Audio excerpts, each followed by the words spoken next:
नमस्कार दोस्तों। आज हम एक बहुत ही जरूरी और दिलचस्प टॉपिक पर बात करने वाले हैं। म्यूचुअल फंड में इक्विटी क्या होती है। अगर आप म्यूचुअल फंड में इन्वेस्ट करना चाहते हैं या पहले से इन्वेस्ट कर रहे हैं तो आपने इक्विटी फंड का नाम जरूर सुना होगा। लेकिन क्या आपको सच में पता है कि इक्विटी म्यूचुअल फंड होता क्या है और यह कैसे काम करता है? अगर नहीं तो आज हम इसे डिटेल में समझेंगे।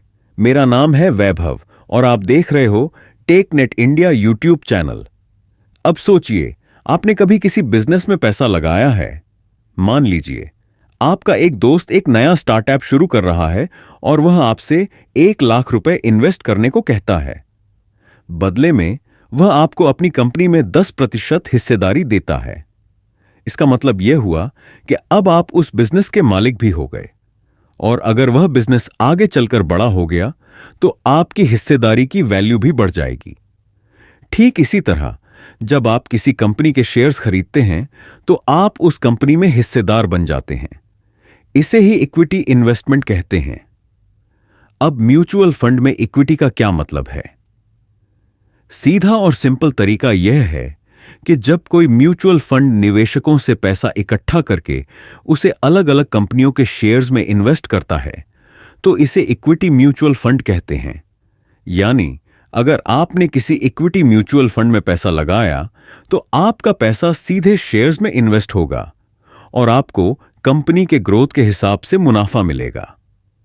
अब सवाल आता है कि इक्विटी फंड क्यों जरूरी होते हैं। देखिए, इक्विटी म्यूचुअल फंड उन लोगों के लिए सबसे अच्छा ऑप्शन होता है जो लॉन्ग टर्म में बड़ा पैसा कमाना चाहते हैं।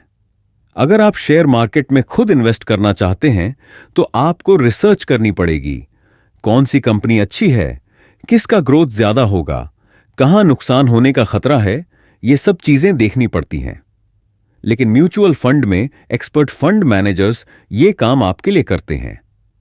अब सबसे बड़ा सवाल, इक्विटी फंड में रिस्क कितना होता है?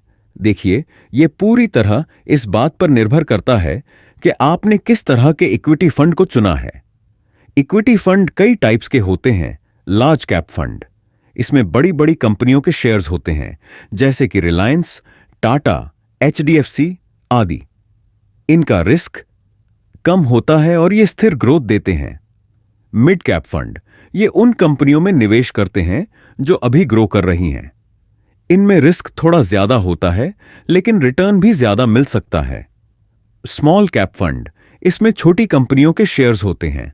इनमें रिस्क सबसे ज्यादा होता है लेकिन सही कंपनी मिल जाए तो आपका पैसा कई गुना बढ़ सकता है। इंडेक्स फंड, ये फंड मार्केट के किसी इंडेक्स को ट्रैक करते हैं जैसे निफ्टी 50 या सेंसेक्स। इनमें रिस्क कम होता है और स्टेबल ग्रोथ मिलती है। हाइब्रिड फंड, इसमें इक्विटी के साथ साथ डेट इन्वेस्टमेंट भी होता है जिससे रिस्क थोड़ा बैलेंस रहता है। अब इक्विटी फंड में पैसा लगाने से क्या फायदे होते हैं?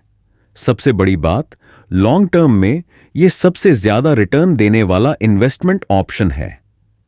अगर आप 10 से 15 साल के लिए पैसा लगाते हैं तो आपको औसतन 12% से 15% तक का रिटर्न मिल सकता है, जो एफडी या पीपीएफ जैसे ऑप्शन से कहीं ज्यादा है। दूसरा फायदा, इक्विटी फंड में कंपाउंडिंग का जादू होता है। यानी आपका पैसा बढ़ता रहेगा और उसके ऊपर भी आपको ब्याज मिलता रहेगा।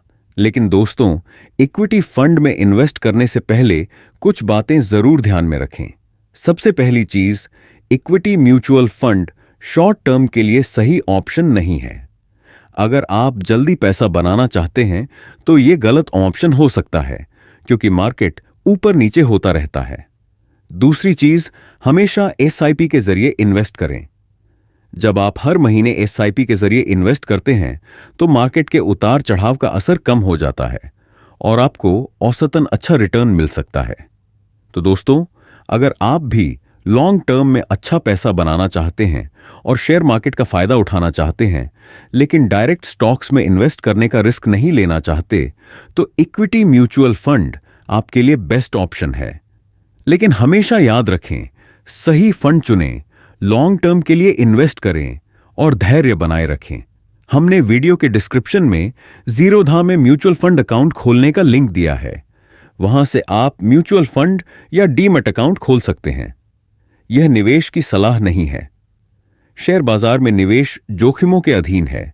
निवेश करने से पहले किसी एडवाइजर की सलाह जरूर लें। अगर आपको यह जानकारी अच्छी लगी हो तो इसे अपने दोस्तों और परिवार वालों के साथ जरूर शेयर करें, ताकि वे भी समझ सकें कि म्यूचुअल फंड में इक्विटी क्या होती है और इसका सही तरीके से फायदा कैसे उठाया जा सकता है। धन्यवाद।